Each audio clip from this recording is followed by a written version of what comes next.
Hello and welcome to our webinar. We're going to be featuring Netstock, and I have Vaughn Proctor here, the channel account manager for Netstock.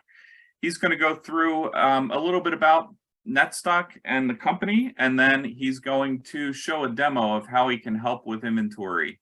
So I am going to turn it over to Vaughn now, and thank you for joining us. Vaughn, go ahead. Great, thanks a lot, Joseph. Thanks for having us. Today, talk a little bit about Netstock. As Joseph said, Netstock is a business that has been working with Sage for nearly 10 years now. We created an application called Sage Inventory Advisor. Netstock is the same application. Ours will be red, yours will be green, but we're really focused on inventory planning. We have integrations with Sage products, specifically Sage 100. I'll talk a little bit about what we do and how we can assist with inventory planning with Sage 100. So my name is Vaughn Proctor. I'm the channel account manager for Netstock with Sage. And the agenda that we'll go through today, I'm going to talk a little bit about who we are, what Netstock does and why we do that, the state of supply chain and why it's so important to be able to plan better in your inventory, the tools that you require to stay competitive in the market. As Joseph said, go through a little bit of a demo of the application so that you can see what that looks like, and then we'll have some time for Q&A if required. Okay, so about Netstock, we are a supply chain planning business. We have tools to assist in the forecasting and planning of inventory.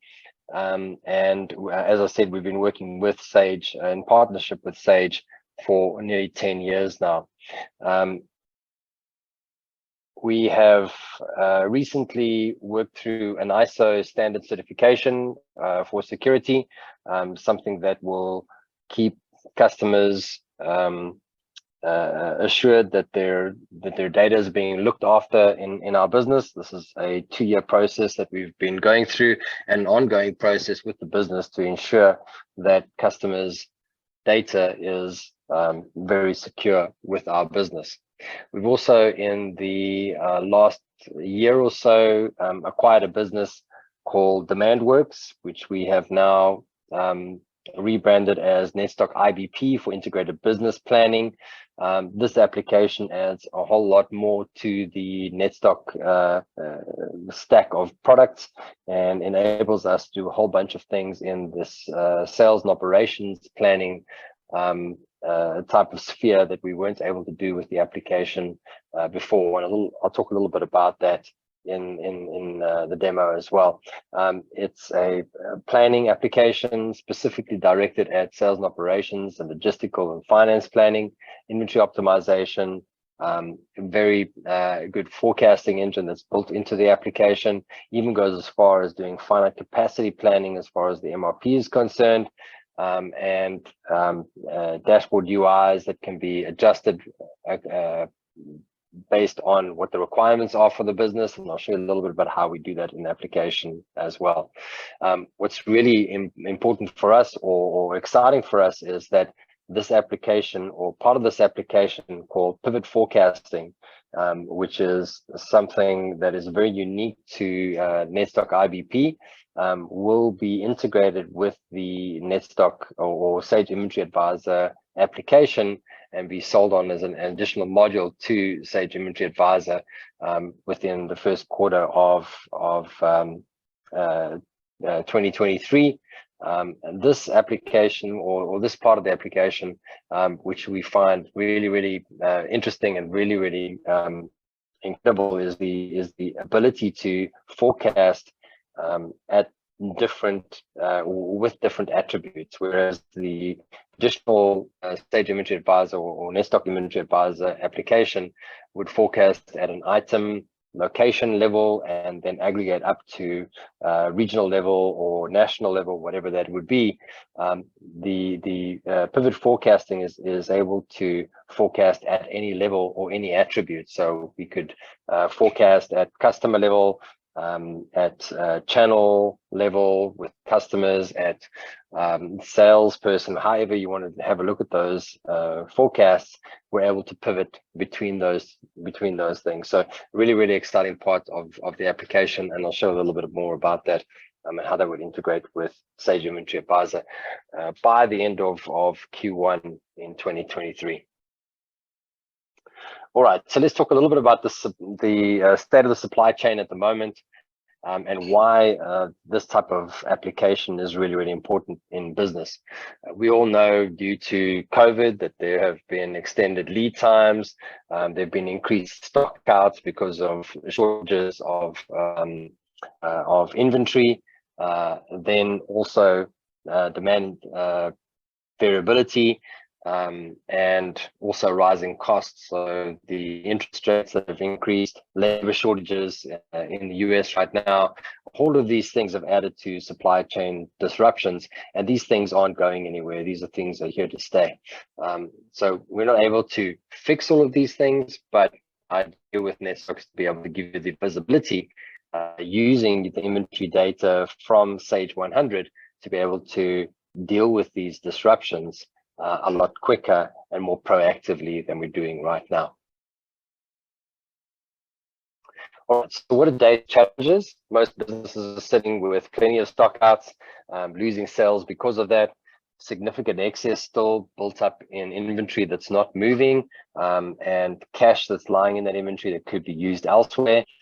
Spending a lot of time deciding what to order, when to order, and how much to order, and then also poor forecast accuracy. You don't have a really good forecasting engine that is helping you with your forecasting. The forecast accuracy is pretty low, and forecasting is the thing that drives the whole planning process. So the more accurate your forecasting, the better the forecasting, the better the planning process will go in the background.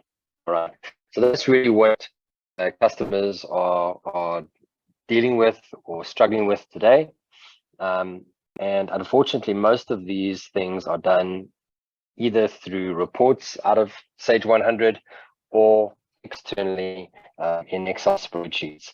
And the whole idea is to take technology to enhance the existing ERP data and use that to create opportunities for people to be proactive in inventory planning rather than reactive. So with Netstock, there is an automated supply and demand planning that is available to you, the ability to model different inventory policies and see how those policies are going to change or affect inventory into the future, generate ideal order recommendations at a touch of a button rather than spending hours or days or even weeks trying to create those recommended orders. Track performance or create targets and track performance against those targets to make sure that we're running against what we've targeted for the business, and then also project stock and purchases into the future so that we can see what the targets that we have set, what effect that's going to have on future purchases or future projected stock, to see whether it aligns with our goals and whether it aligns with our cash flow projections and budgets that we set for the business. Without Netstock, unfortunately, most businesses are being very reactive to the supply chain demand volatility. Working capital is tied up in inventory, not being used in the right places. Cash flow is compromised, lower sales because of stock outs, not having the right investment in the right inventory, and always a post-mortem on what's happened rather than looking forward and dealing with future problems.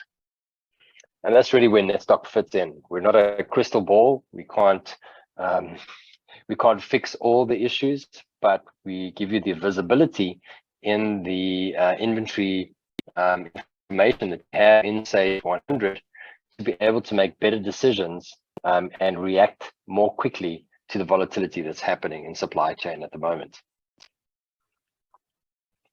Okay, with that being said, let's just dive into the application just to give you an idea of what it looks like. It's a very purpose-built application to drive inventory planning. You'll see everything in the application is built towards better planning for the business. All right, so if we go on to the dashboards, that's the first page that you'll see over here. Again, remember the drivers in this application really is to drive down inventory as low as possible, making sure that that we're holding as little stock as possible. At the same time, increasing the availability rates or making sure the availability rates are as high as possible, so that we keep our customers happy at the same time. So the top 3 KPIs over here are really all about your stock holding. You can see over there, we started a benchmark and we're tracking backwards, in this case, 5 months back, where we started at 10.8 million. We're sitting at 8.7 million at the moment. So there's definitely been a good reduction over there, 20% reduction. But the model stock or the model value that we're trying to get to is 5.5. So there's still a bit of work to do over there, even though there's been a good reduction over there. Why are we not at the 5.5? Well, we've got $2.8 million worth of excess inventory. That's money tied up and cash tied up in inventory that could be used elsewhere. So we want to try and release that cash back into the business. Again, a big drop here from the 5.7 of the last 7 months, 51% drop, but still a substantial amount that is still stuck in inventory over there that we could be using elsewhere. We also want to look at future excess that's on its way. So we're going to analyze the purchase orders that are in Sage 100 at the moment. Purchase orders are still to be delivered. If those purchase orders are surplus to requirements, in other words, we're buying more than what we require, and they're going to add to the excess if they land, we're going to give you early warning on those purchase orders to say that there are $663,000 worth of inventory that's on its way that's going to add the 2.8. If it lands, can we do something about those orders before they land? Cancel orders, stagger the deliveries, reduce the orders, whatever it is that we can do to make sure that we don't increase that excess amount over there. So at the bottom over here, we're looking at the fill rate or the availability to the customer. We started here at 79, nearly 80%. We increased to 86%. There's a 9% increase over there, but our target at the moment is 96%. So we're not quite there. A good increase, but we're targeting 96 overall for the business. So why are we not at 96? Well, we've stocked out of 1,176 items. That's potentially costing us $7,000 or just over $7,000 worth of lost sales, and that's calculated on the forecast sales from today until the next delivery arrives, or a lead time ahead if there's no order. So it gives us an idea of the lost sales that we can could be expecting, and try and do something about those items over there. We also want to look ahead at items that are potentially going to stock out in the future, so that we can give you heads up on that and we can do something about that before it happens. Again, always looking forward to try and solve problems that haven't happened yet. 113 items, nearly $160,000 worth of lost sales that are coming at us. Can we do something about these items before those stockouts happen, so that we can reduce the stockout values that we see over here? So not only are we looking at where we are as a benchmark, how we're tracking against targets that have been set for the business. We're looking at where the inventory is out of balance and there's something that we can do about that. And we're also looking into the future to say, where are we creating future excess and future stockouts, so we can do something about that before it happens and be proactive. You'll see that in each of these blocks over there, we have a top 5. We can drill into the whole list of 1,176 items, but the top 5 make up 318,000 of that 714,000. We're always focusing on the items that have the biggest impact on the business, so that if you fix those items, you can also have a big impact on the business. We can see that top stocked out item over there makes up 151,000 of the 714,000. If we could do something just about that one item, we would be making a big difference in the business. And the whole idea about Netstock is focusing on the Pareto, the 80-20, the items that are most important to the business, the most important for you to focus on, to make sure that you have a big impact on the business. We know that you're not going to go through 1,176 items in a day, in a week, or maybe even in a month. So if we could just chip away the top 5, you'll be good to go. You'll also notice that in the dashboards, we have color-coded blocks over here, and those are based on classifications that we do with the items automatically when we pull the information from Sage 100. So classification is the next thing that I'm going to move on to. This is very important because classification of an item is going to help us, again, focus on the items that are most important to the business based on either value contribution or the unit sales in the business. So the first thing that we do is we do an ABC Pareto analysis. We can see A is typically 80% of the value contribution in the business. There are 336 items over there, 16% in B, the last 4% in C. We do the same with velocity or movement. So 80% of my movement coming out of the 320 items over there, 16% in medium, the last 4% in low. And then what we do is we intersect them in this 9-block matrix. So A coming across from left to right, we can see are the highest value items. High coming down from top to bottom are the fastest moving items. Where they intersect, those green blocks are the bread and butter items of the business, of which these 135 are the most critical items in the business to focus on. As we move down through the purple, the 16% down to the red block over here, the C lows are the lowest value, the last 4% of value, the last 4% of unit sales, but typically the biggest part of your inventory. And that really is that 80-20, 2,226 items down here that are contributing only 4% of the business, 135 items that are contributing 80% of the business over there. If we look at the count, typically a big count over there in red, this is where we look at rationalizing items out of the product range or increasing margins to sweat the stock if we can. But really where we want to focus investment is where the demand is coming from. If we click on demand over there, you can see most of the demand are coming out of those blocks over there, and that's really where we want to focus the investment. So with the customer, we'll decide, or the customer will decide on what the target fill rate should be for each of these blocks based on how important these items are. You can see target fill rate over here set at 98% in that really important block over there, 96% and 98% over here. When we get into these brown blocks over here, we can see 90% over here. These are the A low items. In other words, high value, slow moving.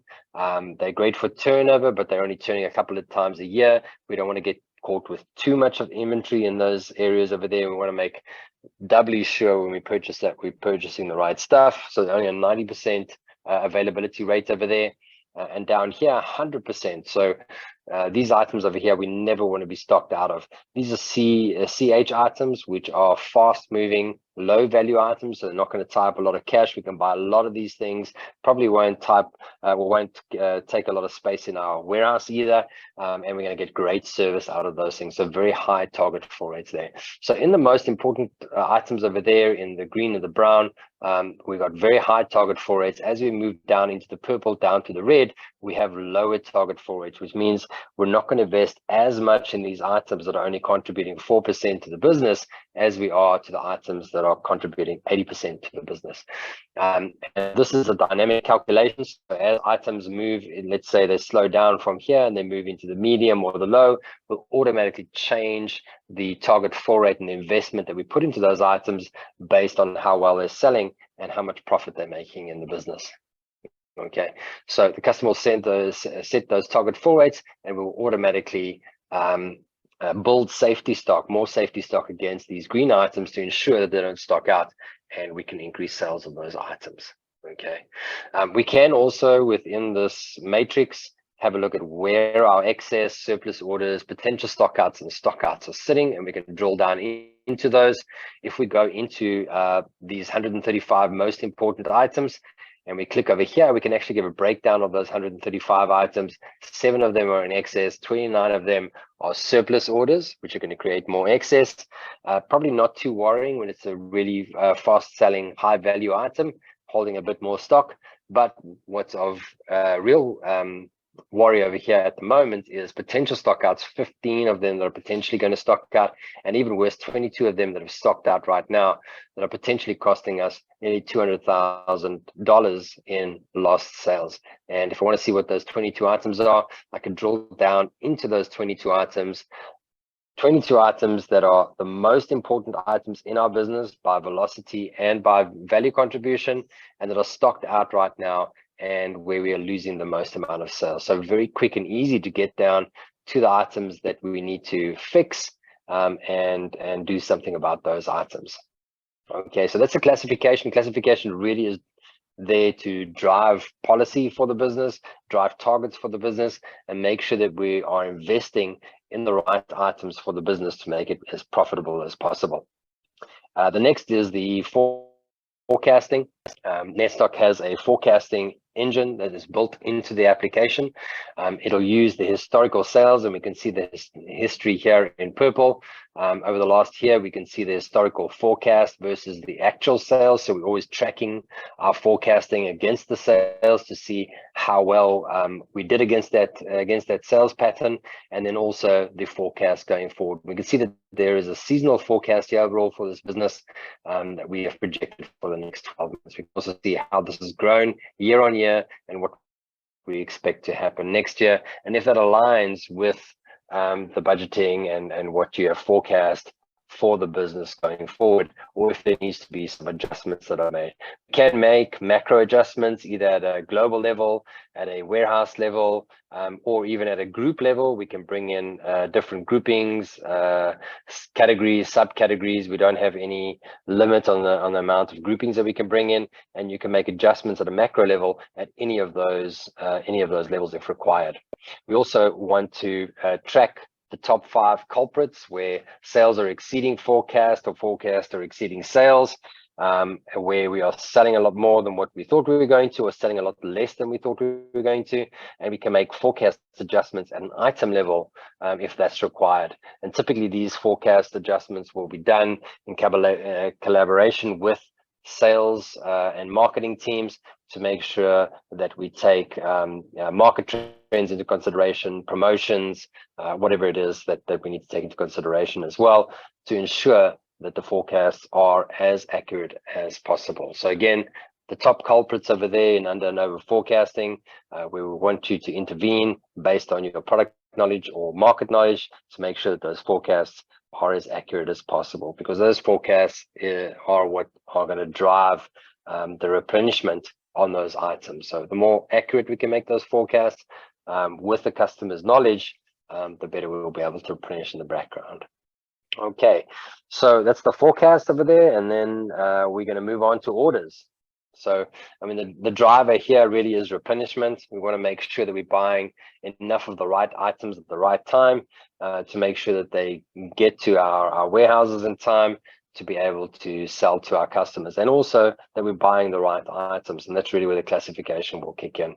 So if we click on orders on a daily basis, any items that have gone through their reorder point will be on this order list by supplier. So you can see the suppliers are listed there one by one.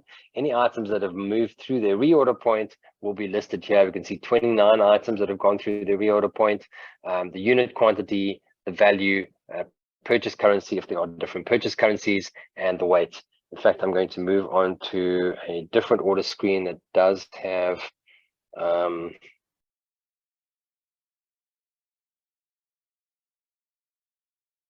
it also does have volumetrics, because a lot of time that's really important as far as filling containers are concerned.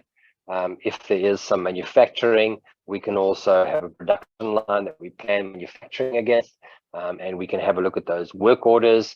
We can also look at distribution orders. If there's a distribution center, and let's say small branch 1 needs 36 items from the distribution center right now, we can also show you what that distribution order should be, and send that back to Sage 100 as well. So from the production line and the suppliers over here, you can see any items that have gone through the reorder point are set on there. I'm going to pick this production line as an example at the moment. We can see that there are some unsatisfied sales orders against those items. We can see that this is the most urgent item in the list, and we can bring the items with the highest urgency to the top to make sure that when we do purchase or we do spend money, we're spending money on the purchases that are most critical to the business as well. Again, focusing on the top items or the top orders to make sure that we're as effective as possible in our replenishment. You can see this item over there has got a high urgency, and that urgency is really driven by the amount of items that are potentially going to stock out or are stocked out at the moment against that specific supplier or production line. So this one has the highest urgency, the most amount of stock outs or potential stock outs against that. We also have look forward days. In the case of manufacturing, perhaps we want to look forward 7 days. Have a look at any items that we see that are going to hit their reorder point for production in the next 7 days. And we see, if we say 7 days over there, that's increased to 102. So there are several items that are going to hit their reorder point in the next 7 days. When it comes to suppliers, perhaps there's a supplier shutdown like Chinese New Year, and perhaps you want to look ahead 60 days to say what items are going to come up for order within the next 60 days for this specific supplier. 3 of them, we've gone from 2 items to 3 items. The unit count has increased quite a bit, and it's also increased the volume and the weight as well. And the reason why I have volume here specifically on imports is that we can adjust that volume to make sure that we optimize for container loads, something that is quite a huge cost on imports at the moment. Okay, so let's go back to the production line over there. I'm just going to go back to 1 day. In other words, any items that have gone through the reorder point right now and have come up for order right now, only 97 items over there. Let's have a look at what that order looks like. If we drill down into the order, we can see the 97 items over there. A whole bunch of information on those items. We can see the sales history on that item, the forecast. We can see the policy, the lead time days, what's on hand at the moment, what's on order, and when that's going to arrive, so that we have all that information over there. The lead time, we can see weight, volume, and value. We can see the cost price, and that can be amended over here if required. It'll be based on the last received cost price. The order over here, which can be amended as well, but basically we'll take into consideration things like order multiples or pack sizes, minimum order quantities, if those are requirements, and the units of measure for this specific item over there. So each one of those items will be listed one by one. We'll have totals at the bottom. We can see over there at the moment we're sitting at 59 cubic meters, 59,000 cubic meters. If we wanted to, let's say we need to optimize that for a specific volumetric, we can actually go in here and select what we call top-up items. Now, top-up items have gone through their maximum, and I'll talk a little bit about how we calculate that. We automatically calculate min-max levels. Any item that we see that is under the max level but hasn't hit its reorder point yet, and we can just top up to maximum, we'll have in these top-up items over here to ensure that we can fill the container without pushing anything into excess. So we select top-up items. It'll bring a list of those top-up items over here. We can then go and select items one by one to top up, or we can just be lazy and say we want to optimize based on volume. We're sitting at 59, and let's say we wanted to go to 60. If we say solve, it'll automatically pull items from that list. That'll bring it as close as it can to that 60,000 cubic meters. There we have 59,998.9. That's pretty close. And we can add those items to the order. So now we have an order that has taken minimum order quantities, pack sizes, pallet sizes, and volumetrics into account to make an optimal order that we can send to our supplier. From here, we would download that. That would then be uploaded as an order recommendation into Sage 100. And from there, we would do the usual authorizations through Sage 100 before sending that off to the supplier. Obviously, Netstock would then pick up the next day that that order has been placed with the supplier, and those items would come off of the recommended order in the Netstock application. So only once you've placed that order in Sage 100 would we stop recommending on our side. Okay, so that's the orders, and that's really shows you how from pulling information from the ERP, calculating the optimal stock levels, creating recommended orders once items have gone through their reorder point, and then pushing back that order to Sage 100 to close the loop between the information and pushing back a recommended order to Sage 100. And as you'll see, obviously this is, as I said, at a touch of a button, I can go into the order screen and see those orders listed by supplier. Very difficult to get that done out of a spreadsheet. So this is really a time-saving thing for most businesses who are using an ERP to plan. All right, a couple of additional things that I just wanted to show specifically. with suppliers at the moment. Supply collaboration has become a really, really big thing. We have a supplier performance module. See the suppliers listed one by one over here. Again, I'm going to use the production line as an example. But the supply performance over here is going to give me an overall idea of how well the supplier is performing. And this is becoming something that's critical in business, not only to understand how well your supplier is performing, but also to be able to collaborate with your supplier to ensure that they are supplying you in time so that you can supply your customers. This specific supplier over here supplies 831 items. We can see the inventory value, safety stock value. In the middle over here, we can see the supplier risk calculations across all of those items. The average lead time across those items are 13 days, very short lead time. Obviously, this is a production line, so it's very short lead time.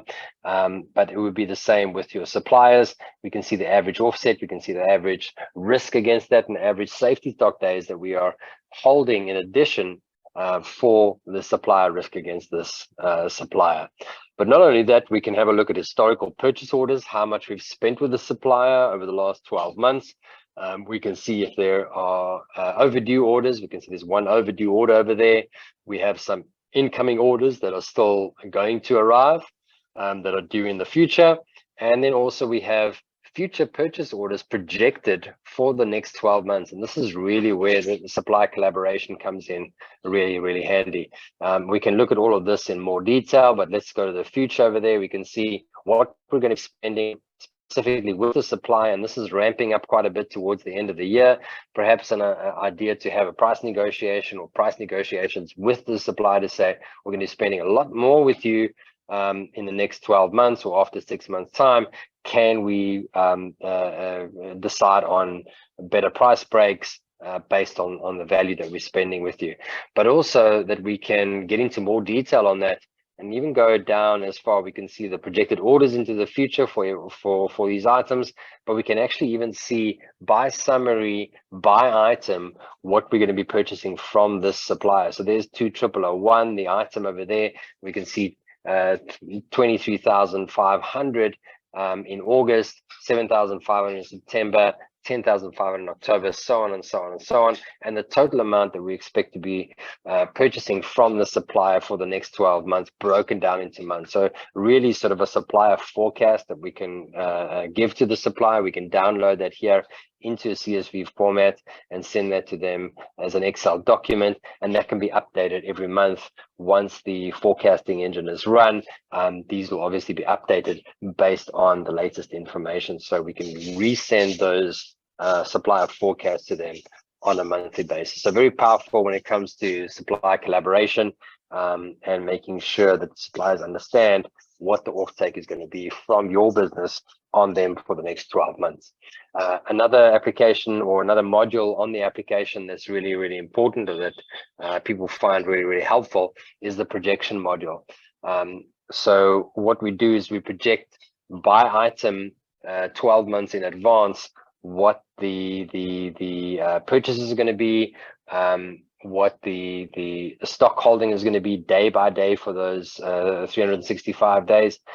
We can roll that up at an aggregated level, at a group level. Obviously, you can filter that by, again, as I said, any of the groupings that we bring into the application, we can go and filter that by. But really, really important for us to be able to see what the policy settings that we have set up in the business or in the application, and what effect that's going to have on inventory for the next 12 months. We can see there's going to be a 5% decrease in inventory, not that much, but there's going to be a very quick and high increase in the availability rates of the inventory over that period of time, going from 85% availability up to 97%, which is quite a lot. And to do that, we can see that the inventory is actually going to increase. So even though we're sitting here at nearly 51 or just over 51, the inventory is going to increase here to 76 million before it starts dropping down. The reason for that is that we're going to be purchasing more of the right items. Remember the classification where we're concentrating the investment on the items that are most important. That means that we're going to be spending a lot of money on those items that are very important to make sure we have the right inventory, so that we can start selling those items. And we can see the effect of that in the stock turns over here. We're at 12.9. The stock turns are actually going to decrease as that inventory increases to the 76,000. But then once we have the right inventory in, the stock turns start increasing, and the stock holding starts decreasing, and that's really what we want to see. Okay, we can see the forecast or the demand into the future over there, around about 42 up and down, a little bit of seasonality over there, up to 46 million and so on, ending at about 47 million. Is that realistic for the business? Is that what you expect the demand to be over the next 12 months? If not, let's make some adjustments on the forecasting to make it as accurate as possible. And again, we will recalculate all of these. And then based on all of these settings, the forecast, the policy settings, and where we want to get to, what are the projected orders into the future? And again, as I showed in the supplier performance module, that was per supplier. Here we are looking overall for the business and what we're going to spend month by month for the next 12 months. So from a cash flow point of view, this is really important. Does this align with our cash flow projections? Does it align with our budgets? Or do we need to tone down the target fill rate, which will then reduce the orders into the future if that doesn't align? Okay, and then also our projected receipts into the future, firm receipts on orders that have already been placed, projected receipts on orders that we are going to recommend to get the right inventory in 12 months into the future, so that we can see when we're going to need to, when we're going to receive that and need to start paying for it. Okay, so very, very helpful as far as future planning is concerned. The projection module. There are a couple of other things, but also just wanted to touch a little bit on the pivot forecasting that we're looking at. And the one reason that we found where pivot forecasting is so important, and this will be brought on as an additional module on Sage Inventory Advisor or Netstock Inventory Advisor, is the ability to forecast not only by item level like we do in the forecasting engine every year, which builds up by item location level, but to be able to pivot that based on customers, based on channel ID, or whatever the attribute is that we want to bring in. So we can see we can do that by ABC values, we can do it by account managers, whatever it is that we bring in over here, we can bring in as an attribute and forecast by that. At the moment, this has been applied as a customer forecast, and then after that channel, running down channel within those customers, and then down to the product. So we can see the customer names over there for each of these products. If we drill down into the customer, we can then see the channel in which they're going to be sold, and from there down to the actual item and the ID of the item over there, right? So if we go over there and we apply that, we'll see that it just rolls down into electric big box within Better Buys, and we can see the forecasting over there. We can make adjustments, we can plan for promotions. There is even some machine learning functionality in the application to apply to future promotions on items that haven't been under promotion or in the business before. So there's really, really in-depth forecasting functionality and sales and operation planning abilities within the pivot forecasting module. And also we could also change this around. So let's say we wanted to see by channel and then customer and then name. We could just apply that. We could just move those attributes around. And now we're looking at channel first. So within DIY big box, we then have the customers, and then within the customers down to the item level. So very, very easy to pivot and repivot on any of these items, and then produce forecasts based on whatever level that it is that we're looking at. Okay, we can also see this. So we're looking at base units at the moment, but if we want to plan at a financial level according to price, we can also see these forecasts at price. We can make adjustments here, and that will then aggregate down into the items at a unit level or a cost level, whatever it is that we need to make sure that it aligns with the financial planning or financial forecasts that we've applied to that specific channel or customer or whatever it is. So some amazing functionality around sales and operations planning, pivot forecasting, forecasting at different attributes, and making adjustments in the forecasting based on promotions and market knowledge. Again, as I said, we do in Netstock AI. So this specific module will be available for Sage Inventory Advisor, as I said, at the end of Q1 2023. We're very excited about the ability that this is going to bring to customers as well. Okay, a lot of stuff that I can still show you, but I just wanted to run through a little bit of what the application does and how it does it. Some things to keep in mind as well is that most of the work in planning is automated in this, as you've seen in the application, to help sort of drive best practice in inventory planning, highlight where things are going wrong so that you can deal with that, and make sure that forecasting is as accurate as possible and replenishment is done as quickly as possible to make sure that you have the right inventory in the right place at the right time. But also within the product, outside of the onboarding process that you would go through as a customer to learn how to use the application and certification that goes with that, we also have in-app tours. So if I click on anything over here, it'll bring up a tour that'll show me exactly what it is that I'm looking at and explain how that is done bit by bit. There are also video tutorials that'll show you things like why excess is there and how I can action excess problems. So there'll be a video tutorial that'll come up with that. And there's also a chat over here where we can ask specific questions to Netstock consultants, and we're all supply chain consultants that'll be able to assist you with whatever it is that you're looking for in the application. If there is, if there's something that you're looking for specifically, you can just type that in, and you'll see that there will be tutorials, there will be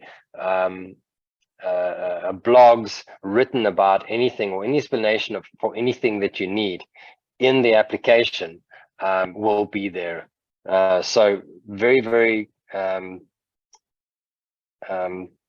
mature help and tutorials built into the application. And then also, as I said, the chat where you can reach out to consultants. They'll be able to log on to your application and help you with whatever it is that you're busy with at the moment. So we work a lot on helping customers and getting you to a point of value and keeping you there as much as possible. So yeah, complete online application and hopefully helping customers with their planning in Sage 100.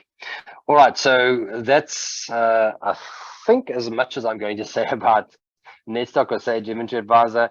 We're happy to get into a more detailed demonstration, understand customers' businesses or their unique businesses and how we would be able to assist in the planning.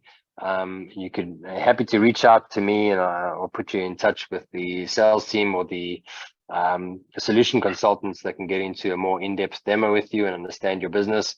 But yeah, thanks for giving us the opportunity. And I hope this is something that looks like it could be of value to you in the Sage 100, in your Sage 100 application.